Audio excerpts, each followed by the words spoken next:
Hello, Leon Turner here again. This is the second part of the set basics video following on from the previous one. And this time we're going to be looking at downloadings to some controllers and general communications and so on. This strategy is the same one more or less that I created in the last video. What I am going to do though is turn this into a reusable block before I do anything else. So I am going to take a new group from over here in the strategies library.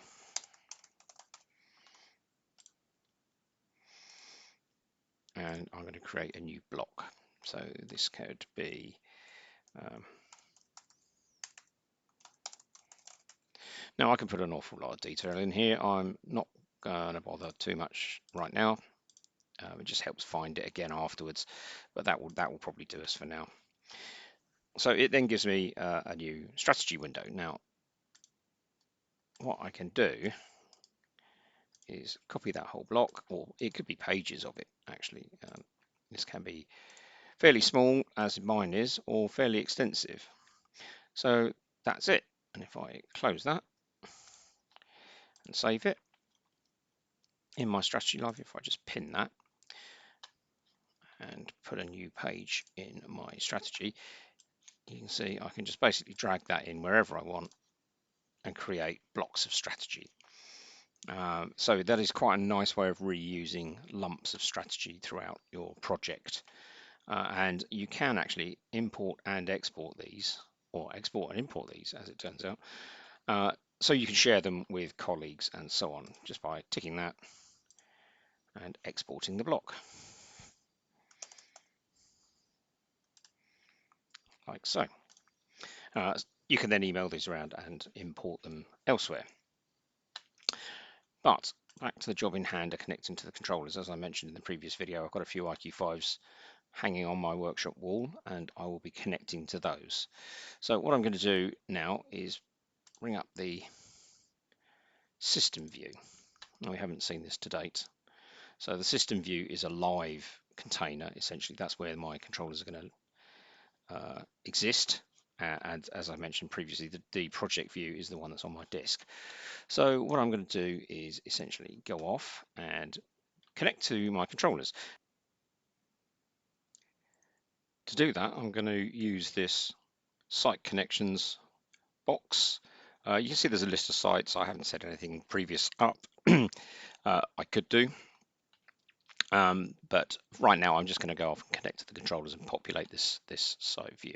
So edit connection details, because I haven't previously set anything up, and I'm going to use the wizard. It's nice and easy, and this essentially goes away, has a look on the local Ethernet system and finds anything I can connect to. I'm going to take that one.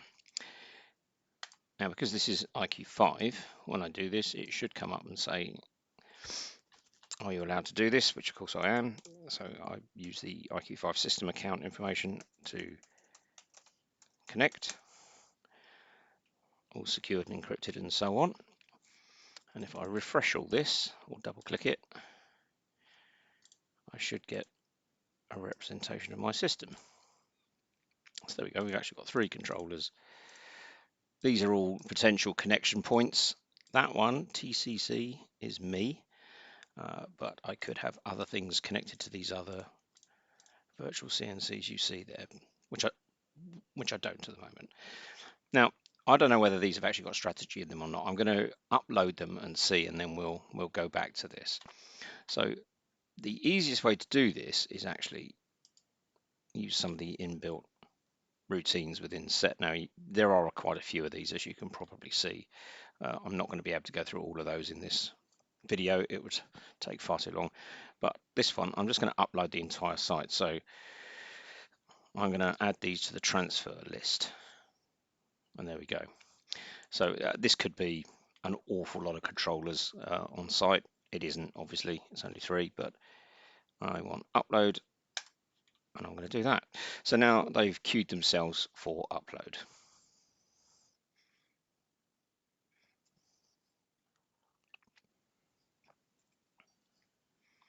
And that's that done. Right, so now we have these files which have been recorded onto disk into this directory you see up here. Now it's my working directory that I set up in the first video in an upload file, in an upload directory, sorry. Now, in order to get them into my project so that I can edit them and see what's in there and so on, I'm actually going to go to the project. And there's a couple of ways of doing this, as there are most things in set, but I am going to use project update is my favorite. So it will go away and it will look at what's in that directory I just looked at a minute ago, compare it against what's in my disk, and let me know whether it needs to update or import. Now these controllers, LAN 9, Outstation 9, 20, 20, and so on, they don't exist in here. So it's going to tell me it's going to import them. Now just to prove the point, if I actually put in a controller at address 20,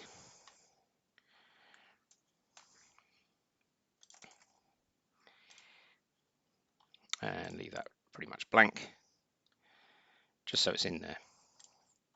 Now if I go to launch that project update again, you'll see it's actually trying to compare with what's on disk and what's in the field. So it's actually come up and said there's a firmware version error, i.e. what's in the field is newer than what is on my disk. But I should be able to do it anyway, and it should update it all.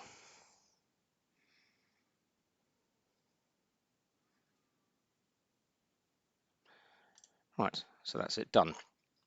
Now there's probably an awful lot of junk in these controllers because I muck around with them all the time. But these are the three controllers, LAN 20, Outstation 20. It's essentially empty. LAN 9, Outstation 9 has a little bit of things at Outstation 21. Again, if I look at the list, not so much. So they're not exactly overly populated, these controllers. But now you'll see I've actually got a much more full list up here of these various controllers. Now what I'm going to do is download one of my test strategies to one of these controllers. Now I think 20 was empty.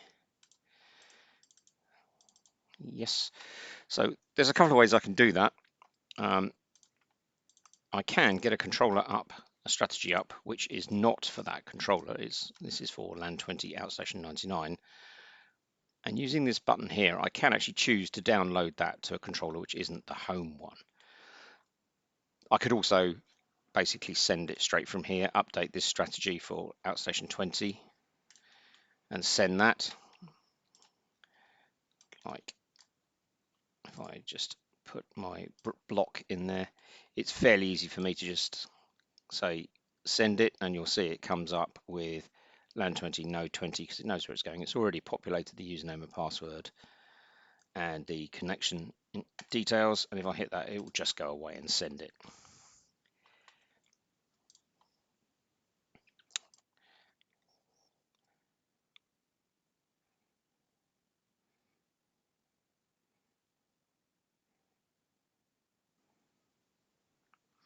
So that is now in the controller. There are other ways I could have done that. I could go to this one, this one, and rather than change the address, I could send that down and say I want that to go to 20. So manually tell it where it's sending it using this LAN and outstation. It tells you if it doesn't match. For us, that doesn't really matter right now. I'm already connected, so again, all quite easy to configure, and off it goes. You can create all the strategies manually and then send them all in one go. I tend not to do that. It's easier to just send them as and when you can.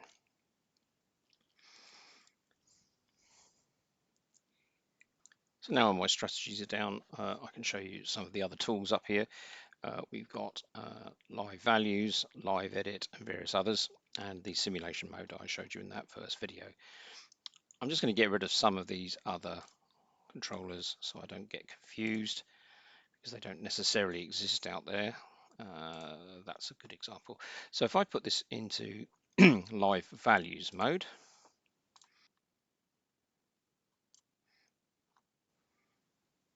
there you go. You can see we get something very similar to simulation mode, but these are real values from the controller.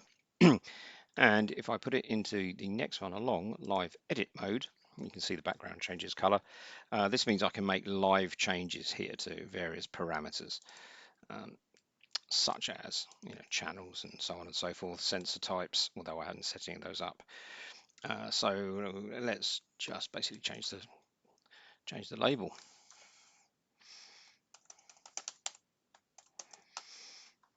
And that will actually get sent down to the controller and be reflected in there. I can also use this to create strategy on the fly, such as adding modules like so,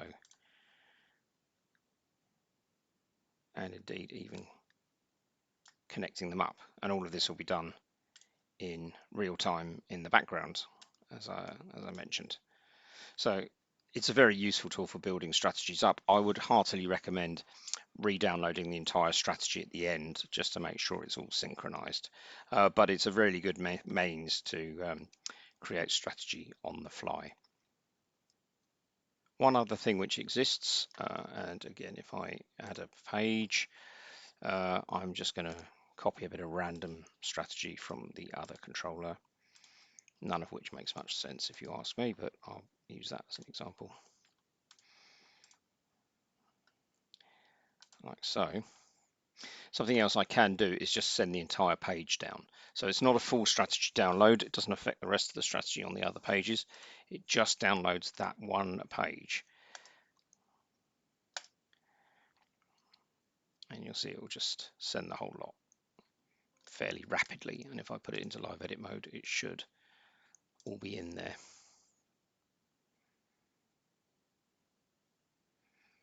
There we go. So I'm going to keep it very brief today. I'm not going to go through too much more, I don't think. There's an awful lot in set which will help you out. Many tools.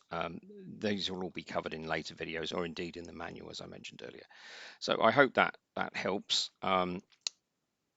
Keep an eye open for more videos, and thank you very much for listening. Bye-bye.